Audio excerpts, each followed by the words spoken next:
Mwiriwe ugaruka muri mu gihugu cy'u Burundi, mwiriwe ugaruka muri mu gihugu cyo muri Hollande.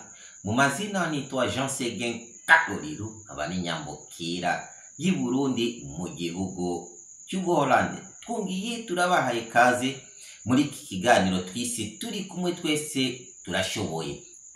Turashoboye kwigishanya ikirundi. Uno munsi turi bwige umunsi waharaniwe abakenyezi, no kuvuga le 8 mars itariki 8 z'ukwezi kwa gatatu 2024, ari wo munsi wejo kwa gatanu tuzohimbaza umunsi mukuru w'ubwigenge bw'umukenyezi. Le 8 mars ni umunsi umugore yahagaze avuga gutya akarenganyo kacu kagombye guhera, ubu tugira natwebwe gusaba ubwigenge bw'iwacu. Nivyo bita en français l'émancipation, no kuvuga l'égalité entre l'homme et la femme, no kuvuga umugore yasavye droit ziwe.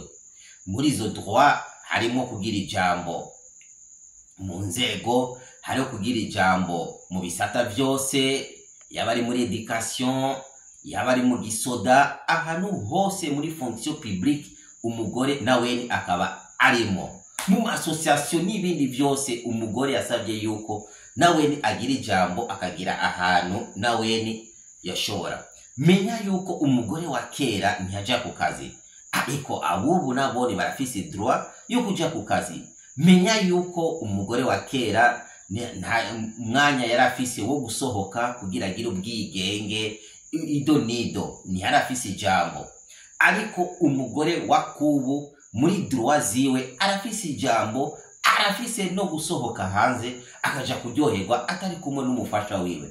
Rero umunsi wejo le 8 mars ni umunsi umugore nawe agira uburenganzira cyangwa ubwigenge bwo gusohoka no kuja gusangira n'abandi bagenzi biwe hanze.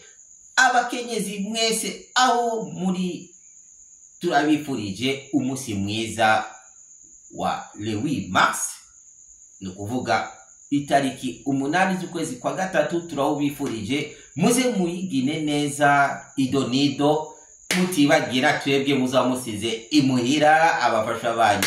Imana nibahezagire mwese abarundikazi, muze muhimbaza no muzi mukuru. Muzi yuko mu gihugu cyacu umugore umugabo baranganya muri droit international national. Mwese muranganya, murakoze cyane. Imana nibahezagire aho muherereye mwese. Tukaba tunabasaba fyunda subscribe kuri chaîne ya Sige TV kugira muze mukurikirana ibiganiro byacu idonido. Imana nibahezagire.